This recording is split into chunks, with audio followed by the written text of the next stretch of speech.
Spurs fans, did you know there are 9 players from last year's roster that are no longer with the Spurs?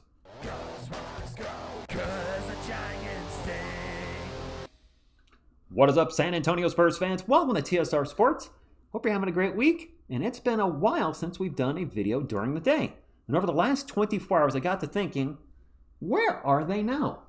The guys that were released, traded, etc., what's going on with them? And looking at some of these players, these stats did surprise me. Will they surprise you? Let's get into it. First up, we have Malachi Branham, part of the 2022 draft, drafted 20th overall. And at the time, he was considered a steal. A 3-level scorer coming out of college. I dug into some draft grades. Bleacher Report gave us an A-. CBS Sports gave us an A+. Well, it didn't quite work out with Malachi. Never became that guy, that scorer off the bench, and he was traded to the Wizards for Kelly Olynyk. And so far with the Wizards, he has not performing any wizardry. Garbage time. He's just not getting any minutes. Who knows how much longer Malachi will be in the NBA. There was another player that was drafted in the 2022 draft, not Jeremy Sochan, but Blake Wesley. We had 3 picks in 2022, and he was drafted 25th overall. He was part of the same trade for Kelly Olynyk, was waived by the Wizards, and is now with the Blazers. And he has not played a game to date. He underwent a successful procedure to repair a fracture of the 5th metatarsal base in his right foot on November 5th. He's expected to be out for 8 to 12 weeks, which means he won't play until next year. And this is a player I really was hoping would work out for us. He's really lightning fast. He could sling some D. That wasn't meant to be, especially now with all the guards that the Spurs have. It just made sense to move on. Too bad, but it is what it is. Speaking of guards that we need to move on from because we had too many guards, Trey Jones. 2020, he was the 41st pick overall. That's the same draft we took Devin Vassell. And he was traded to the Bulls right around the All-Star break as part of the De'Aaron Fox trade. Currently, because of all the injuries to Chicago, he is starting for them.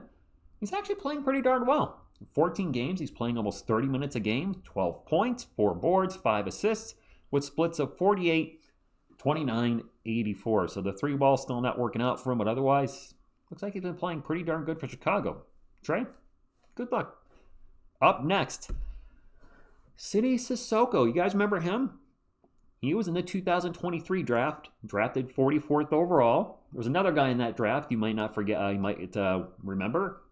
Victor Wembanyama. Cissoko was part of the De'Aaron Fox trade, and he like a little start tomorrow night for the Blazers. They have been ravaged by injuries, and he has started a few games now. For the season, not playing particularly great. He's still very young, and maybe there's potential there, but the shot has just never come around. And as you can see, 42, 31, 54 splits. I'm not sure if he can carve out a niche in the NBA being a poor shooter, but we'll see. He's still very young, and I'm actually looking forward to seeing him play tomorrow night against our Spurs. Here comes the big one. Maybe I should have saved the best for last, but I think this one is going to be the one that you guys will probably agree this was a mistake. We should have re-signed him if possible. Sandro Mamukelashvili, a.k.a. Mamu, who's currently up in Toronto. If you don't remember, Mamu was originally signed off waivers when the Bucks released him on March 3rd of 2023, and he left this year via free agency. And this is a big that can shoot, young, and cheap. Cheaper than Bismack Biyombo, by the way, who has shown the gas tank is empty. He's got nothing left. And I certainly would have preferred Mamu over Biyombo because Mamu is killing it off the bench right now for Toronto. In 17 games, he's playing just about 19 minutes, 10 points a game, 4 boards, with phenomenal splits of 57, 44, and 80. He showed chemistry with Wemby at times. I don't get this one. I really wish the Spurs kept him. And this was definitely a missed one. Spurs could I'm sure you guys, a lot of you agree, some won't, but Mamu is shown to be an offensive tour de force at times. At that game against, it was the Knicks, right? Where Flava Flav was in the house and he just went absolutely off. Was that the Christmas game? I really wish we would have kept Mamu. He was also a fan favorite with a lot of folks, and he can ball. Sure, he's inconsistent like a lot of our team, but man, this one, considering he's playing for only, or getting paid only like $2 or $2.2 million with Toronto, we couldn't give him 3. You gave Biyombo 3.5. I think Brian Wright was Brian wrong in this one. Up next, Charles Bassey. This was a surprise. I thought he was out of the NBA. He's not. He signed with the Grizzlies last month. Originally came to the Spurs in 2022 as a free agent and left this year as he was not re-signed.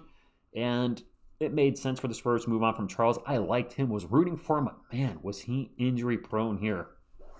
Not much to go off of. He's only played 2 games with Memphis. I think the Spurs play Memphis soon, so maybe we'll get to see Charles Bassey against our Spurs.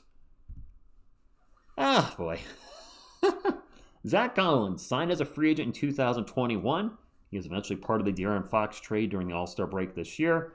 He said did not play to date due to a wrist injury. Is that from too many middle fingers, Zach?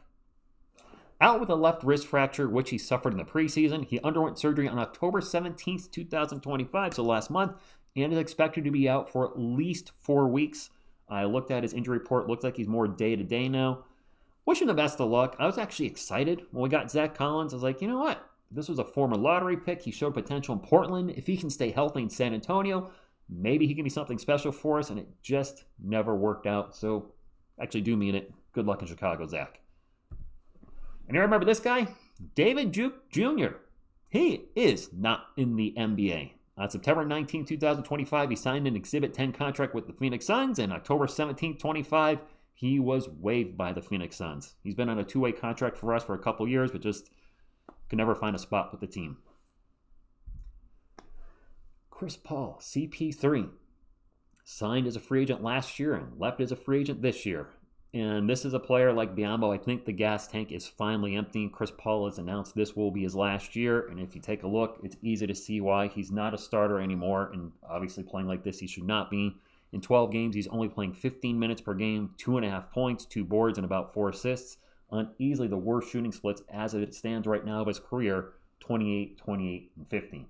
Take those free throws at a grain of salt. I think maybe he's only like 1 or 2 or 2 or 4, but nonetheless, it's gone. Age has finally caught up to him, as it does usually with almost every athlete. There's a few anomalies. Tom Brady still went up pretty much at the top, so there are players like that. But Chris Paul, yeah, it's time to hang him up. I have a bonus one, though, Spurs fans. Those are the 9 players that are no longer with the Spurs. And actually, comment below before we get to this bonus player. Anybody's stats surprise you? Is there any player that you really would have liked to kept out of those 9? I think Mom was going to come up a lot. Would you have kept 2 players from this list? 3. I'm very curious. Drop a comment on that. But the bonus player is a player that was never a Spur, but many of you, myself included, wanted as a San Antonio Spur in the offseason. I thought what's happening with him is kind of interesting, so I wanted to bring it up real quick. And it's Guerschon Yabusele, who signed as a free agent to the New York Knicks after a very good year with the Philadelphia 76ers. I got to say, what is happening in New York? He's played only 15 games, under 11 minutes a game, barely scoring, barely rebounding. Of course, it's limited opportunities, but easily a massive drop down from last year with his splits. Right now, he's shooting 35, 28, 50. With Philly last year, where he averaged 11 points per game and 27 minutes per game, he shot 50, 38, 73. I did see he was dealing with a knee sprain before the season started, but it's not like he forgot how to play basketball overnight.